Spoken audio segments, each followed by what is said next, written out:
I mean, there was a couple of schools that I was in between, but the reason that IU stood out, and it stood out way above the rest, was the number one factor was the development. The development that Coach Signetti brings, that Coach Shanahan brings, and Coach Whitmer brings. All three have worked with phenomenal quarterbacks in the past. Coach Signetti, 4 out of the 5 past quarterbacks he's had have all been conference players of the year. The only one that wasn't was Curtis Rourke, but I mean, that guy's unbelievable. Yeah. I mean, that guy's great. Coach Shanahan, amazing offensive mind, and then Coach Whitmer coming from an NFL background to help me develop into my goal into an NFL quarterback one day. So that was the decision, the staff and the approach. Yeah, I mean, it was definitely a complex decision. There was a lot of different other things, such as family. Like my little brother is here. To be able to play with my brother for 1 or 2 years would be a phenomenal experience, and I'd be able to live with each other and easier for our family. I assume you get along if you're living together. Yeah, my brother and I get along. We push each other though. We push each other. Like when I first came, it was although I'm coming, like we're still going to compete. Yeah, and that's what I love about Alberto, and he's going to be a hell of a quarterback one day. Yeah, that's awesome. But yeah, no, there's a lot of other things, but the biggest thing was the development and taking, I want to say taking a chance, but like, in a sense, taking a chance from leaving Cal on myself in order to chase that development, per se. Welcome back to The Player's Perspective, a podcast hosted by Mackenzie Holmes and powered by Hoosiers Connect. As the official NIL collective of IU Athletics, Hoosiers Connect provides exclusive access to IU student athletes, offering fans an inside look at their lives both in and out of competition. Tune in weekly to hear stories and perspectives from the incredible athletes that make Hoosier Nation proud. Fernando, thanks for joining the podcast here for Hoosiers Connect. Glad to have you here in Bloomington. Well, thank you, Mr. Yonkman. I really do appreciate you guys having me on, and excited to be a part of the just call me Pete, please. All right. Well, really excited, Pete, to be a part of the Bloomington community and be on the podcast. So thank you for having me. Well, I think a lot of people have heard about you. They know what they've seen on highlights, but they want to get to know you. So give us your story. Give us your quick overview. Give us your bio. Yeah, for sure. First of all, I just want to say I'm extremely grateful that the entire Bloomington community has been super welcoming and just opened their arms up to me. So, I mean, it's been a great experience so far. But my story is, myself, my brother, Alberto Mendoza, we're from Miami, Florida. And through there's a big football hotbed. And through there, I only had 2 offers out of high school. The first one was Yale University, which is a very prestigious school, but more for academics. And I was honored. But were you a football kid growing up? Like from the time you were walking, were you a football kid or did you do other sports?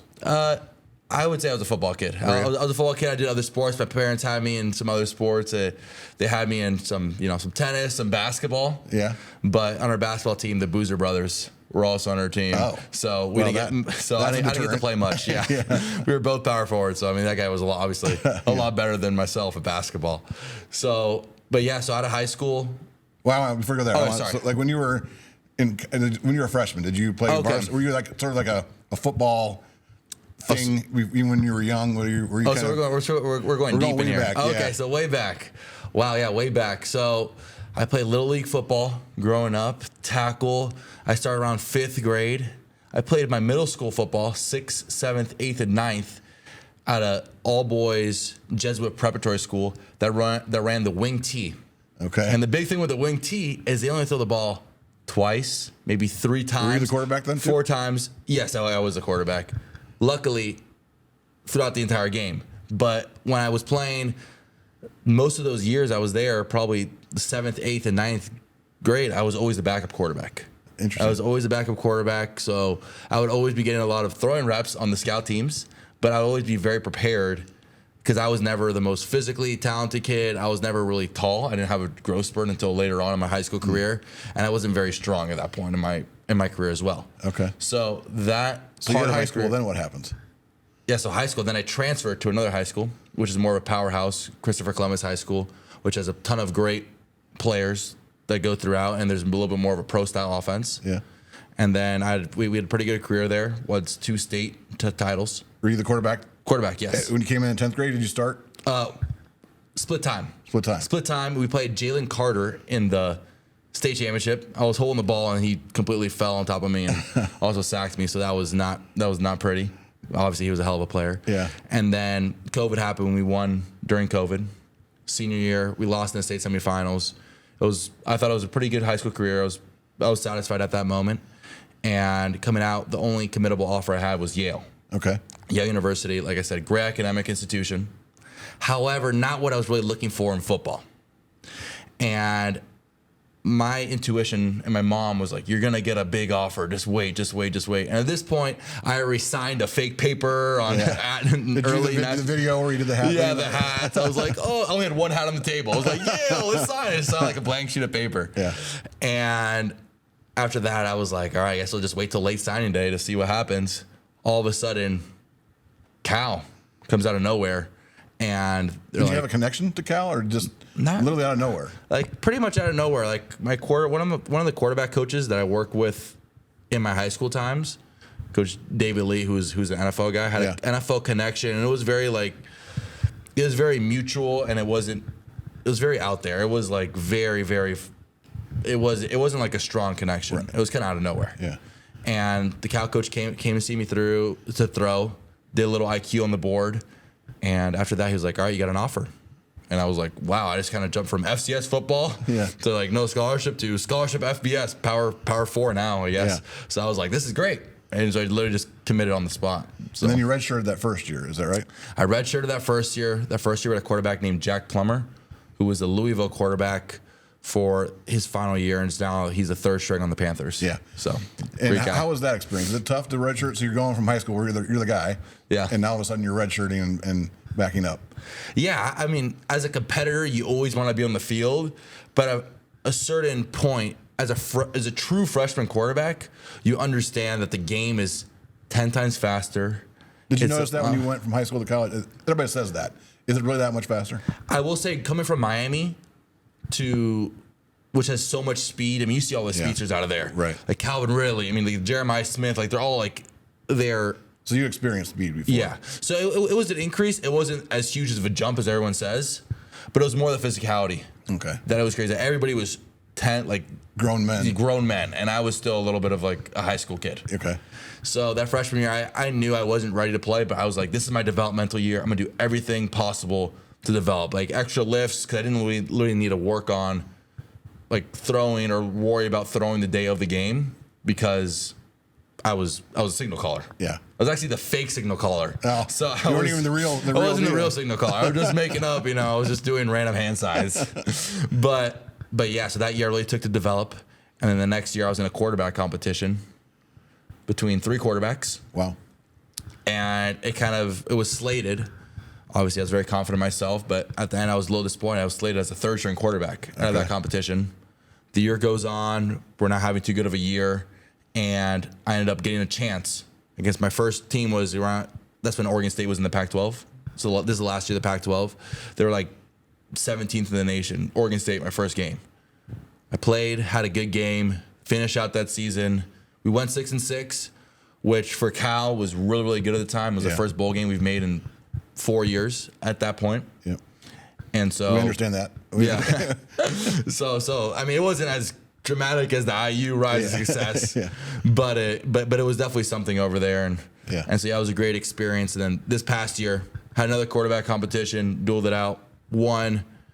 We also ended 6-6 this year, which was a little disappointing because we had a lot of close games. Like, for example, Miami on College Game Day, we had lost by 1 point, and a couple other games. But there's a lot of good experience and good situational experiences that I learned from that I'm able to take more of expertise here to the Hoosiers. But those 2 years that I did play at Cal were great, and they were both bowl bursts for them. Yeah, that's true. One of the things when I first heard your name, and you just Google your name, and one of the first things I saw was your post-game interview after Stanford, which I thought was terrific. I loved it because, like, I looked at it and I was like, man, here's a kid that loves to play football. Yeah. Right? Like, you put your whole heart into it and you put your whole self into it. I thought it was terrific. Did you get a lot of reaction from that?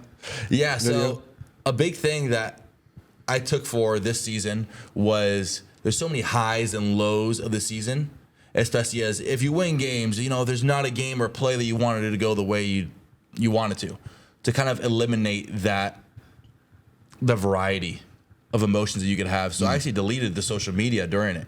But that one interview was the point that I had to hop on social media just to kind of see the reactions. Yeah. And they were some of them were positive and some of them were negative. And that's stuff that you get. But I think that moment displayed, I really do, although I did leave Cal, I do love all my guys at Cal. Yeah, I appreciate it. And it was good. And it's really I thought about it from the perspective of, you don't get to play football very long in your life. and especially not against a rival in a big game like that, Yeah. right? Like you should put it all out there and like let it be. I thought it was terrific, so I'm excited to see you bring that emotion and excitement to IU. As well. Oh, for sure, for sure. It's all about playing to the brother next to you. If you deeply care about the brother that you're playing with, that you're taking and sacrificing for, and maybe lowering your shoulder, getting a little injured for that extra first down, for the momentum, Yeah. then they're going to care about you. Well, and I don't think I'm sure some people do, but not everybody realizes the amount of work that you guys put in all year long. Right here we are in late January, and you're already putting in work for the next season, and you guys are in this together the whole time. Yeah. It's not just those days on Sunday or Saturday.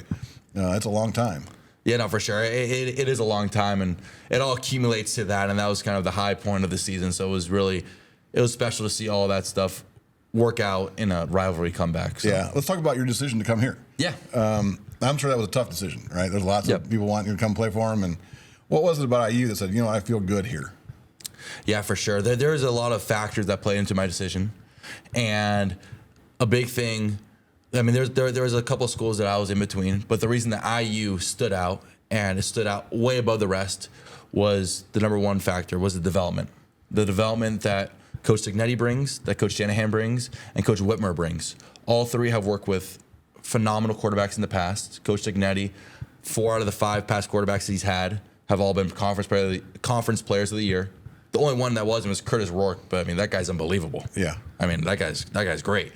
Coach Shanahan, amazing offensive mind, and then Coach Whitmer coming from an NFL background to help me develop into my goal into an NFL quarterback one day. So that was the decision, the staff and the approach. Yeah, I mean, it was definitely a complex decision. There was a lot of different other things, such as family. Like my little brother is here. To be able to play with my brother for 1 or 2 years would be a phenomenal experience, and I'd be able to live with each other and easier for our family. I assume you get along if you're living together. Yeah, my brother and I get along. We push each other though. We push each other. Like when I first came, it was although I'm coming, like we're still going to compete. Yeah, and that's what I love about Alberto, and he's going to be a hell of a quarterback one day. Yeah, that's awesome. But there's a lot of other things, but the biggest thing was the development and taking, I want to say taking a chance, but like in a sense, taking a chance from leaving Cal on myself in order to chase that development per se. So one thing I've heard is that, here's a kid who grew up in the South, played in California, never played in the cold. It's cold here today when we're playing, right? It's been down to 0. Yeah. How do you feel about that? Yeah, so I've actually played in a couple cold games before. Being in the Pac-12, we played at Oregon, at Washington, at Oregon State. But even the other day here, although we have an amazing indoor, that's great, and some of the receivers and we will all get together, throw some spot catching routes. The other day, I threw out in the middle of the field of the stadium with Alberto, and it was cold. I mean, it was like 14 degrees or something like that, and I mean, I thought I threw it pretty well, and it wasn't a big deviation from what I usually throw, and I felt good. And there's hand warmers and stuff like that, but at the end of the day, it is very cold. But for myself, it's a little bit more of a mental thing. Yeah, like I believe that I can play in any weather. Yeah, I think it is part of that. But and hopefully we'll get to play some colder games. That means you're playing later in the year. Yeah, that's exactly. what we want to do. That's the goal too. So All right, let's talk about you're coming to a team. Have you had enough time yet to understand is this offensive system that you run in Cal different than what you're going to be running here? Yeah. Yeah, it is different, and that's the main reason. That's one of the reasons that I came here. A big reason with Indiana offensive system is its variety and how multiple it is, and what great detail the offense is, and how it develops people for the next level. It developed Curtis Rourke in that 1 year, amazing for the next level. I believe it's going to do the same for myself. And like I said, the expertise that Coach Sig, Coach Shanahan, and Coach Whitmer bring with the offense, and it's not only the offense, because at the end of the day, everybody runs 4 verticals. Yeah. But it's the detail and the way of coaching and the style of coaching, which was so attractive. And the playbook, I mean, all the best NFL teams, they don't just run one thing. They run a variety and have a real agenda and binder of plays. Yeah. And so that's a big thing that I saw here with the offense that was very enticing, along with the offensive roster that we also have coming back this year. Yeah, you get some firepower in the wide receiver room.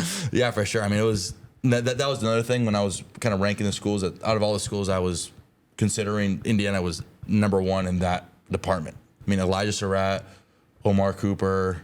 I mean, you just have so many good guys. I can just go on about all the transfers and all the guys coming back, and all the offensive firepower that we'll have. Along with the O-line, we have a ton of guys coming back, So it's a good crew. Yeah, it's looking good. So you come to a new school, you're getting to know your receivers, you're just trying to get to know people, I assume, at first. But then how do you develop a timing with, like a lot of these plays, they are all about timing. So how do you develop that sense of, within a short period of time, how do you develop that rhythm?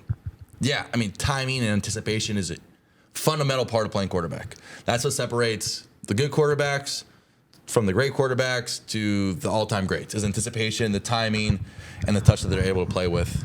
And so in college, I mean, if you don't throw the route before the receiver breaks, at that point it's probably, it's likely it's not going to be completed. It's going to be a pass deflection, or it's going to be something in that nature.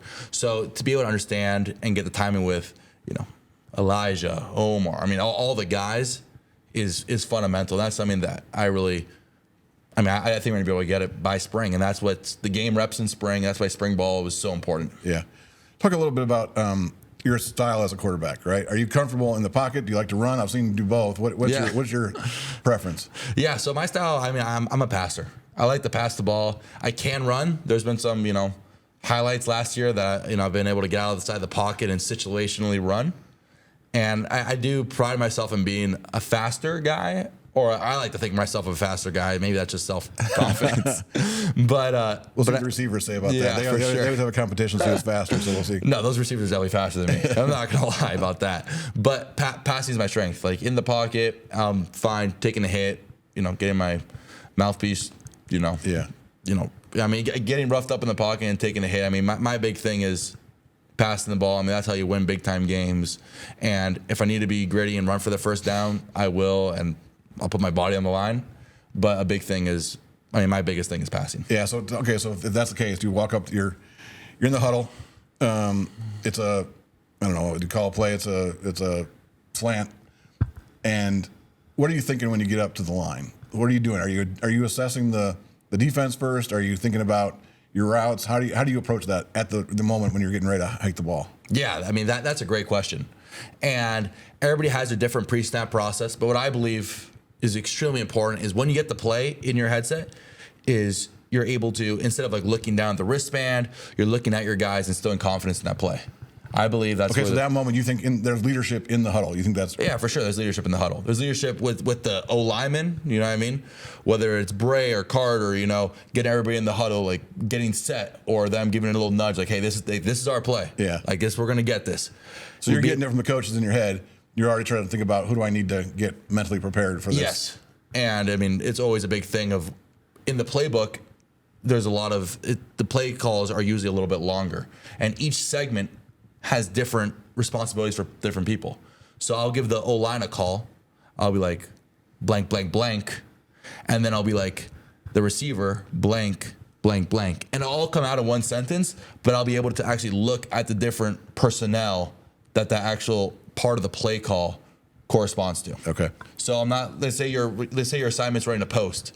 I'm not going to be like, let's say this, Pete post over here. I'll be like, all right, let's go. Okay. Pete post. Gotcha. Like, let's go. Kind of look at you per sort of sense. I'll get up to the line of scrimmage. I already have, my footwork, my progression, and the protection in my head already ready to go. I'll be able to scan the defense low to high, starting with the defensive linemen, starting with the front, going all the way up to the safeties and the corners, because those are the guys that will be able to give you great tells about the defense. See, hey, am I hot off anybody? Meaning that, do we have everybody blocked, that possible blitzer that can block? Yeah. Or if there's a possible blitzer that we can't block, how can I replace that guy? Can I check a little hot route right over him? And this is all going through your head before the snap. Yes, and that's why the coaching is so important. Yeah. Coaching is so important because those are the guys that prepare you. And those are the guys that you rep it through spring ball and rep it through, fall ball and rep it through the entire offseason. So when all the situations appear and come up in the game, it's second nature. And you're able to play loose, free and also confident. Yeah. Defenses are getting more complicated, I would say, over the years. Yeah. Do you expect to see a different type of defense in the Big Ten? Yeah, for sure. The Big Ten is a lot more, I would say, it's more of a trenches game than it is in the ACC. And so I think that's something that, I enjoy, but I also bring light to as far as I have extreme confidence in myself that I can throw against any man coverage. And that's something that happens a little bit more in the Big Ten as far as stacking the box. And that's something I'm very confident in. I know we have the firepower outside to do it, but I also know that we have extreme firepower inside the box, whether it's a running back room or offensive line room, to be able to be successful in the trenches as well, and as we were last year.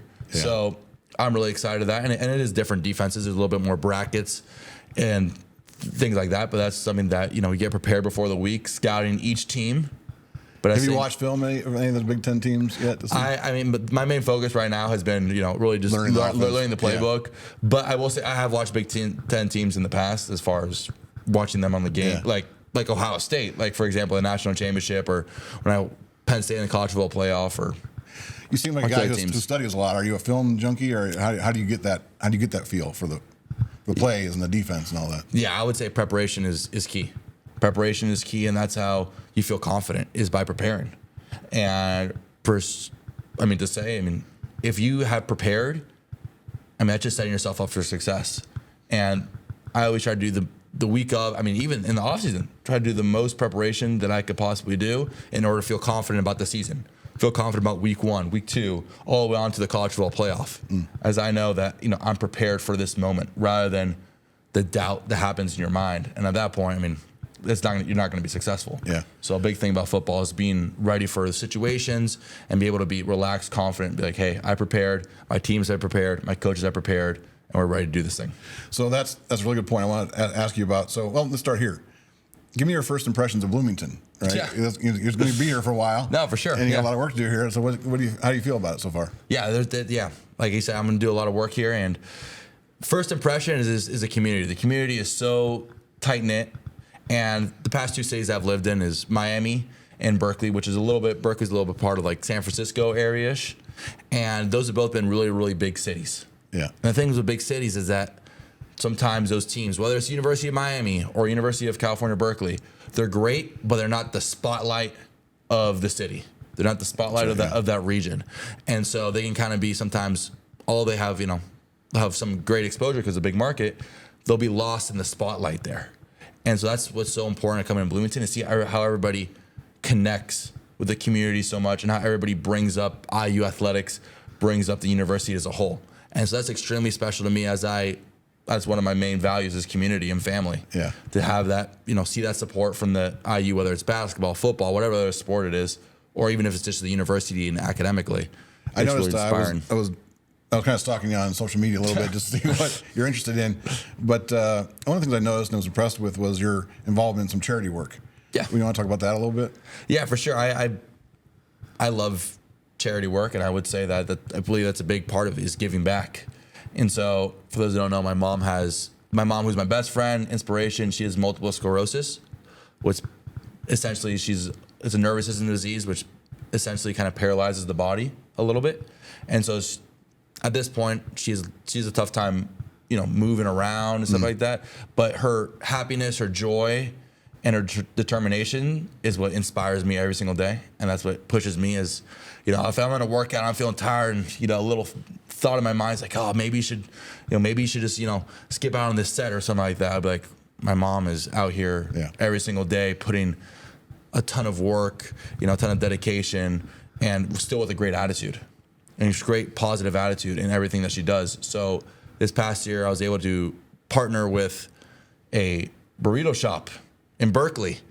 And it was pretty funny because it was like just a cool, I know Kelly's a great business school here. It was kind of a little bit of like a business deal per se that we kind of walked in, cold pitched it, and they agreed. And I'm forever grateful. And we created this thing called the Mendoza Burrito, which all the proceeds go to the National MS Society. Yeah, that's terrific.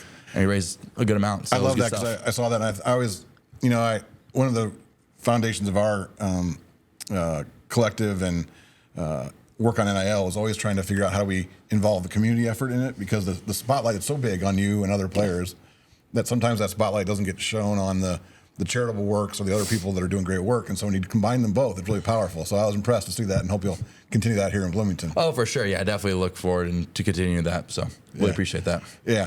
All right. We're going to wrap here in a second, but I want to know, what is your day-to-day like? Tell me, you're doing a lot of prep. What is an 8-hour, 12-hour day look for you? Yeah, so right now in Bloomington, I couldn't give you what the season looks like now in Bloomington or what spring ball looks like, but winter workouts, what I would say they look like is wake up around 8 a.m.-ish, just because there's different workout groups, and the group that I'm in, offensive skill, lifts a little later. And so wake up around 8, head to the facility, eat breakfast with some of my teammates, ending up, usually we have a meeting beforehand, like an installation meeting with the playbook. And so one of the assistant coaches will go over some of the plays, and we'll be able to rep that, review the signals. We'll work out, and that workout will usually end around 12. Usually I will head to class from every now and then. Well, there's some days I don't have class. And there's some days I do have more class than others, just by the schedule, Yeah, but I'll go to class. I'll get back from class around, let's say 2, and then from 2 to 6, I'll usually just be up in the offensive quarterback room, learning the playbook, learning the signals, something football related. Yeah. And then at 6, I'll usually go get dinner, head home, and at home, kind of settle in, do anything I need around the house. I mean, I had to build the bed the other night, so it's still a little bit of moving in. Yeah. And after that, before I go to sleep, I have these flashcards of all the plays, and I have a whiteboard, and I'll write and I'll draw up the plays and do the signals to kind of a little bit of Round out the day. memorization. Yeah, round out the day. What do you do when you're not playing football or going to school? What do you like to do? Oh, wow. I will say, like you said, the community, I like being in the community, whether it's, a community of my friends or a community of whatever it is. I like being around people, like interacting with people. And when I'm not doing football, I mean, I like to be outdoors. I like to be outdoors, whether it's, playing a new sport, whether it's like golf, pickleball, or whether it's hunting or fishing, whatever it is. I like to be outdoors. I like to be active. Yeah. And that's what brings joy to myself. Great. So, final question. Greatest quarterback of all time? Tom Brady. Tom Brady. No, Tom not Brady. even close. No, not even close. Although I'm from Miami, I was born in Boston. I lived there for about like 5 months for my dad's college up there. And a big thing is always Tom Brady. I've always kind of rode that being born in Boston. Well, when you were coming up, he was the man, although I suppose, right? Yeah. He was a man. My first game I ever watched was the Super Bowls. He was playing against the Giants. Although he didn't win, it just showed his greatness. And although I'm from Miami, the Dolphins at that point, they were a little bit struggling. And I was like, oh, Tom Brady, this is the man. I want to be a quarterback one day. I want to be that guy on the field. And everything throughout his on-field work, his off-field work now with a lot of the podcasts and television broadcasts that he does are all things that I look up to and things that I try to emulate. And I really respect him a lot. Well, it's great to have you here in Bloomington. We're looking forward to the season. Thanks for coming on the podcast. Appreciate it. Looking forward to seeing what you got. Thank you so much. Go Hoosiers. We hope you loved this episode of Players Perspective. Don't forget to hit the subscribe button so you never miss an episode. Stay connected with Hoosiers Connect on social media for even more exciting content featuring IU student athletes. Until next time, Hoosier Nation.